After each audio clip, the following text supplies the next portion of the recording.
On ഓഫും temperature കൂട്ടുകയും കുറയ്ക്കുകയും എന്തോന്ന് സ്മാർട്ട് എ സി. അത് അച്ഛന്റെ തലമുറയിലെ സ്മാർട്ട് എ സിയാ. നിന്റെ ജനറേഷന്റെ സ്മാർട്ട് എ സി എങ്ങനെ ഇരിക്കും? സ്മാർട്ട് എ സി എന്നാൽ കമാൻഡ്സ് മാത്രം ഫോളോ ചെയ്യുന്നതല്ല, നമ്മുടെ ആവശ്യം കൂടി മനസ്സിലാക്കുന്നതാ. ഇത് ശാന്തമായ ഉറക്കം നൽകുന്നു, കസ്റ്റം സ്ലീപ്പ് പ്രൊഫൈൽസിനൊപ്പം. മോർണിംഗ് അമ്മേ. ഈ സ്മാർട്ട് എ സി പുറത്തുള്ള കാലാവസ്ഥയ്ക്കനുസരിച്ച് അമ്മയെ എപ്പോഴും സൂപ്പർ കൂൾ ആക്കുന്നു. അമ്മേ, ഡിന്നർ ഡേറ്റ് ഓർമ്മയുണ്ടല്ലോ. മീറ്റിംഗ് അച്ഛാ, ഈ smart A C timely notifications തരുന്നതാ. അവിടെ തന്നെ ഉണ്ടെന്നേ.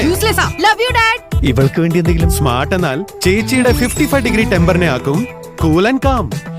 മുത്തച്ഛന് വേണ്ടി എന്താണ്? വീട്ടിലെ വായു പ്യൂർ ആക്കും, മുത്തശ്ശന്റെ ആരോഗ്യം സംരക്ഷിക്കും. വേറെ വല്ലതും? അത് വീട്ടിലെ യങ്ങസ്റ്റ് മെമ്പറിന്റെ കമാൻഡിംഗ് കേൾക്കും. ഓഹോ, വീട്ടിലേക്ക് ഒരു പാനസോണിക് സ്മാർട്ട് എ സി കൊണ്ടുവരൂ, ഭാവിക്കായി തയ്യാറെടുക്കൂ. സ്മാർട്ടാ? താങ്ക്സ് അച്ഛാ. നീയല്ല, പാനസോണിക് എ സി. Panasonic.